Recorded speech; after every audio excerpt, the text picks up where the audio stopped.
Hello students, आज हम पढ़ने जा रहे हैं इंग्लिश बाबा चैनल पे सीबीएसई क्लास 10th का चैप्टर नंबर 1, ठीक है, विच इज़ रियल नंबर्स। सो अभी रियल नंबर्स में आपको क्या पढ़ना है? फर्स्ट टॉपिक बेटा यूक्लिड डिवीज़न लेमा, ठीक है। अब यूक्लिड डिवीज़न लेमा क्या होता है? ये क्या है? डिवीज़न, मतलब आपने पहले ही बेटा डिवीज़न पढ़ रखा है, ये कोई नई चीज़ नहीं है।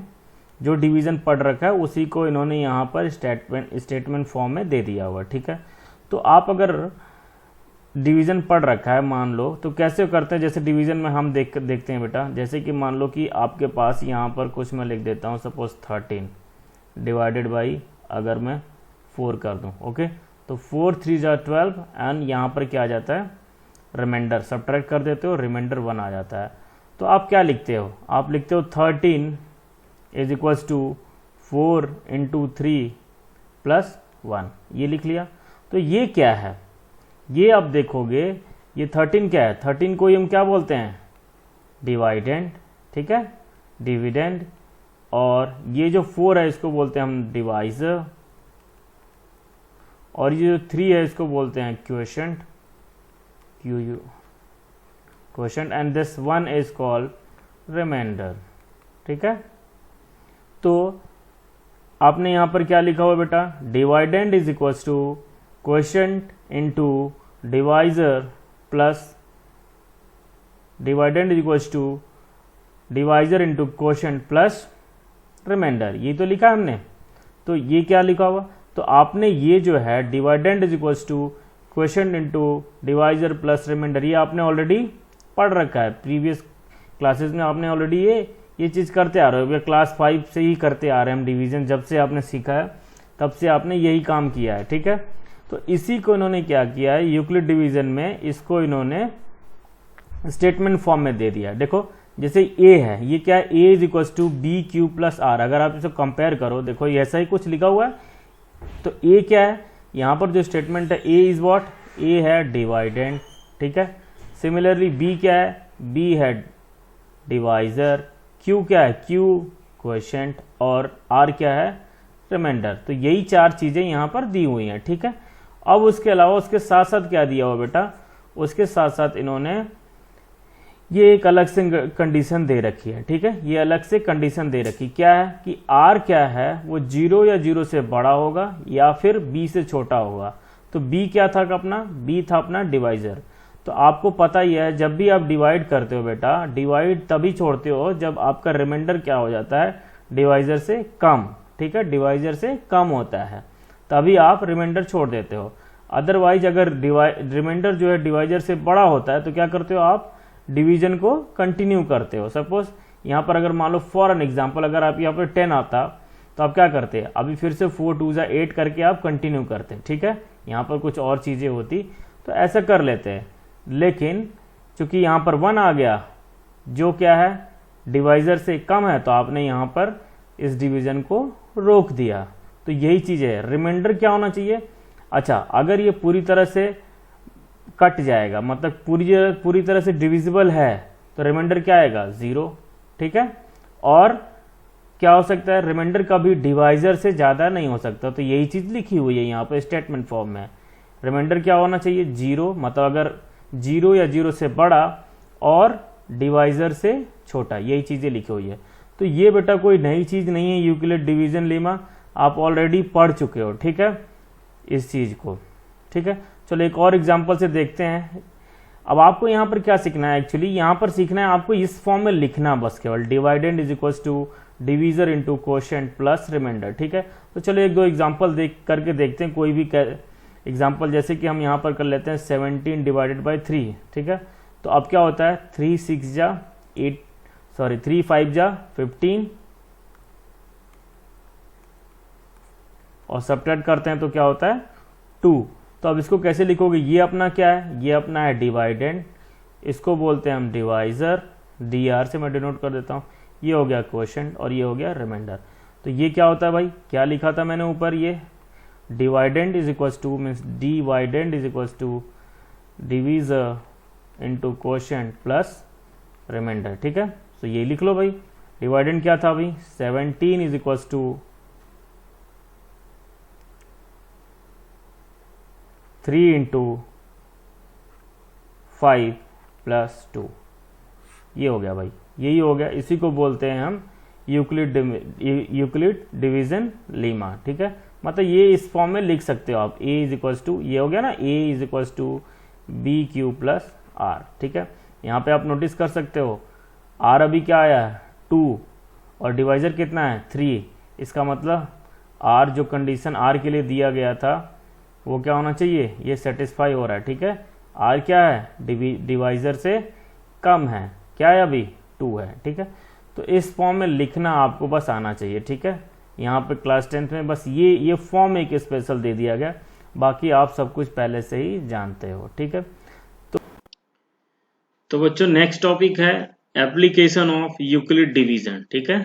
क्या एप्लीकेशन है, तो फर्स्ट एप्लीकेशन है to find HCF of 2 integers, ठीक है। हमें HCF निकालना है 2 इंटीजर्स के। और सेकेंड एप्लीकेशन हमें पढ़ना है to express positive integers in general form to prove any given property, ठीक है। आपको इन पॉजिटिव इंटीजर्स को जनरल फॉर्म में लिखना है, मीन्स कुछ वेरिएबल एक m और n के टर्म्स में लिखना है और फिर उसके बाद उनकी वैल्यूज पुट करते जाओ तो आपको सारे पॉजिटिव इंटीजर्स मिल जाएंगे। तो हम एक 1 बाय 1 देखते हैं इनको। तो पहले हम देखते हैं how to find out the HCF of 2 integers, ठीक है। तो इसको हम एग्जाम्पल्स के थ्रू समझते हैं और ये स्टेप्स भी लिखे हुए हैं, इन स्टेप्स को फॉलो करते हैं, ठीक है। तो सपोज देखो एक HCF निकालना तो एक तरीका तो आपको आता है पहले से ही, कैसे, फैक्टराइजेशन करके, ठीक है। जैसे 2 नंबर्स दिए हुए हैं उनके फैक्टराइजेशन करिए और उसके बाद जो हाईएस्ट फैक्टर है उसको लिख दो, ठीक है। लेकिन यहाँ पर हम क्या करेंगे, यहाँ पर बेटा हम यूजिंग एक यूक्लिड डिवीजन यूज करके लॉन्ग डिवीजन मेथड यूज करेंगे, ठीक है। तो चलो एग्जाम्पल से समझते हैं। For an example, suppose example हम ले लेते हैं, एक एग्जाम्पल हम ले लेते हैं जैसे कि 210 एंड 55, ठीक है। इसको हम सॉल्व करने की कोशिश करते हैं, ठीक है। तो पहला स्टेप क्या दिया हुआ है, to obtain the HCF of 2 positive integers say C and D, ठीक है, with C is greater than D। तो इनमें जो बड़ा है वो C हो जाएगा, ठीक है, और जो छोटा है उसको D हम अज्यूम कर लेंगे, ठीक है। और यहाँ पर जो यूक्लिड लेमा लिखा हुआ है इससे हमें ये समझ में आ रहा है बेटा, ये जो C है ये किस तरह का काम कर रहा है, ये डिविडेंड का काम कर रहा है, ठीक है। हमने पहले ही पढ़ रखा है dividend is equals to quotient into divisor plus remainder, ठीक है। तो यही लिखा हुआ, तो ये जो पहले लिखा होता है दैट इज ओके, इसको बोलते हैं डिविडेंड, ठीक है। तो अभी डिविडेंड हमारा क्या हो जाएगा 210। तो लॉन्ग डिवीजन में इधर हम करते रहते हैं, फिर उसको हम इधर जो एस फॉर्म में भी लिखते रहेंगे, ठीक है। तो हमारा 55 से हम डिवाइड स्टार्ट करते हैं, ठीक है। यही तो कह रहा है अप्लाई यूक्लिड डिवीजन। लीमा को अभी फिलहाल में भूल जाओ, लीमा कोई कुछ नहीं है, ठीक है। तो अभी आपको डिवीजन स्टार्ट करना है, ठीक है। चलो स्टार्ट करो। भाई 55 अगर आप करोगे तो ये कितनी बार जाएगा, आई थिंक 5 4 जन नहीं 220 हो जाएगा, 3 टाइम्स जाएगा, ठीक है। 3 टाइम्स अगर आप करते हो तो ये क्या हो जाएगा भाई, ये हो जाएगा 3 5 जा 15 एंड 3 5 जा 15 प्लस 1 16, ठीक है। तो सब्ट्रैक्ट कर लो इसको, अगर आप सब्ट्रैक्ट करोगे तो आपको मिल जाएगा 10 5 एंड ये हो जाएगा 20, तो 45, ठीक है। तो इसको आप ठीक है, ये हो गया। अच्छा, इस स्टेप को आप यूक्लिड डिवीजन में लिख दो। पहली बात तो लिख सकते हो आप 210 is equals to 55 into 3 plus 45, ठीक है। Dividend is equals to quotient, चलो क्वोशिएंट मैंने इधर लिख दिया, quotient into divisor plus remainder, ठीक है। अब इसके बाद क्या कह रहा है, इफ ये कर लिया यूक्लिड पहला स्टेप कर लिया, स्टेप 1 हमने कर लिया, ठीक है। नाउ कह रहा है if r is 0, r remainder is 0, तो पहली बात तो रिमाइंडर 0 नहीं आ रहा। अगर रिमाइंडर 0 होता तो जो d है, d मतलब यहाँ पर डिवाइजर, ठीक है। c क्या था इसमें, c डिविडेंड और d है क्या, डिवाइजर। d क्या है, डिवाइजर, ठीक है। और q क्या है, क्वोशिएंट, और r रिमाइंडर, ठीक है, ये डिविडेंड। सो अभी क्या है, रिमाइंडर 0 है ही नहीं, ठीक है। अगर रिमाइंडर 0 होता तो जो d है मतलब डिवाइजर था वही HCF हो जाता, लेकिन यहाँ पर अभी रिमाइंडर 0 नहीं हो रहा है, तो इसका मतलब हमें अभी डिवीजन कंटिन्यू करना है, ठीक है। अब देखो नेक्स्ट का हमें ध्यान देना है, नेक्स्ट हमें ध्यान देना है, बता अगर रिमाइंडर जीरो नहीं है, if R is not equal to zero, ठीक है, तो apply the division lemma to D and R, मतलब आर और डी में लगाना है, ठीक है, आर और डी में। तो अभी जैसे ये क्वेश्चन पहले था 210 एंड 55, अब क्या बन जाएगा, डी एंड आर, डी क्या था 55, डी क्या है 55 एंड आर कितना है 45, ठीक है, ये बन जाएगा। तो इसमें बेटा आपको ध्यान देना है एक चीज कि फिर से वही जो बड़ा होता है वो क्या बन जाता है, डिविडेंड, क्योंकि अभी हमने 210 को डिविडेंड बनाया था। तो सीधी सीधी सी बात आपको ये ध्यान रखना है, ये C is greater than D अपने आप ही आ जाएगा अगर आप इसको उठा के यहाँ लिख देते हो, ठीक है। यहाँ पर एक नया बनाते हैं डिवीजन वाला सिंबल और यहाँ पर ये 55 लिख देते हैं, ठीक है। अब फिर से टेबल स्टार्ट करो, 45 1 जा 45, ठीक है, क्या बचा बेटा, सब्ट्रैक्ट करेंगे तो 10। तो अभी फिर से रिमाइंडर क्या हो गया, जीरो नहीं आया, तो हमें क्या है, continue the process till the remainder is zero, जब तक रिमाइंडर जीरो नहीं आता तब तक हमें प्रोसेस को स्टार्ट रखना है। मतलब फिर से अब ये रिमाइंडर, नया रिमाइंडर ये बच गया और ये नया डिवाइजर ये था, फिर से इसको हम यहाँ पे लिखते हैं, ठीक है। तो यहाँ पे लिखते हैं 45 और 10 4 जा 40, सब्ट्रैक्ट करिए क्या आ जाएगा 5, फिर से ये अभी फिर से रिमाइंडर जीरो नहीं आया तो 10 यहाँ लिखते हैं और 5 2 जा 10, तो यहाँ पर आ गया रिमाइंडर जीरो। तो जिस स्टेप में रिमाइंडर जीरो आ जाता है, ठीक है, continue the process till the remainder is zero, जिस स्टेप में रिमाइंडर जीरो आता है उस स्टेप का डिवाइजर, जो the divisor at this stage, ठीक है, will be the required HCF, मतलब इस स्टेप का जो डिवाइजर था वही हो जाएगा एचसीएफ। तो इसका एचसीएफ कितना हो जाएगा 5, एचसीएफ कितना हो जाएगा भाई, एचसीएफ हो जाएगा 5, एचसीएफ इज इक्वल टू 5। तो इसको हम क्या करते हैं, ये डिवीजन ये यूक्लिड फॉर्म में भी लिख लेते हैं हर एक स्टेप का। जैसे हमने पहले स्टेप का लिखा 210 जब डिवाइडेंड था तो 55 इंटू 3 प्लस 45 रिमाइंडर, ठीक है। अभी सेकंड स्टेप में क्या है, 55 क्या है, डिविडेंड है, इज इक्वल टू, ठीक है, क्वेश्चन क्या है 45, सॉरी क्वेश्चन है 1 और डिवाइजर है 45, तो 45 इंटू 1 प्लस रिमाइंडर कितना है 10, ठीक है। नेक्स्ट देखते हैं नेक्स्ट स्टेप में, ये नेक्स्ट स्टेप है। अभी क्या हो जाएगा 45 डिविडेंड हो जाएगा, उसको लिख लेंगे, ठीक है। फिर अगर आप करोगे तो डिवाइजर कितना था 10 इंटू 4, ठीक है, प्लस 5, ठीक है। नेक्स्ट देखते हैं हम, नेक्स्ट स्टेप में क्या है, 10 जो है डिविडेंड हो गया और 5 इंटू 2 प्लस 0, तो जिस स्टेप में रिमाइंडर क्या हो गया 0, उसका जो डिवाइजर होगा वही होगा एचसीएफ। तो एचसीएफ कितना आ जाएगा 5, ठीक है। तो एक और एग्जांपल करते हैं, ठीक है, इसी पर बेस्ड। तो एक और एग्जांपल करते हैं, जैसे एग्जांपल नंबर 2, चलिए करते हैं। तो जैसे कि मैं ले लेता हूं एग्जांपल 237 एंड 81, ठीक है, ये एग्जांपल ले लेता हूं। तो सबसे पहले हमें लॉन्ग डिवीजन से करके देखते हैं, ठीक है। तो सबसे पहले हमें ध्यान देना कौन सा इसमें बड़ा है, इसमें बड़ा कौन सा है 237, तो 237 हमारा डिविडेंड बन जाएगा, ठीक है, और 81 से स्टार्ट करते हैं, ठीक है। तो 81 से अगर आप स्टार्ट करोगे तो ये 81 8 3 जा 240, नहीं 2 टाइम्स जाएगा, ठीक है, 2 1 जा 2 एंड 2 18 16, ठीक है, 162। अगर आप सब्ट्रैक्ट करते हो 7 माइनस 2 5, ये सब्ट्रैक्ट नहीं होगा, so 13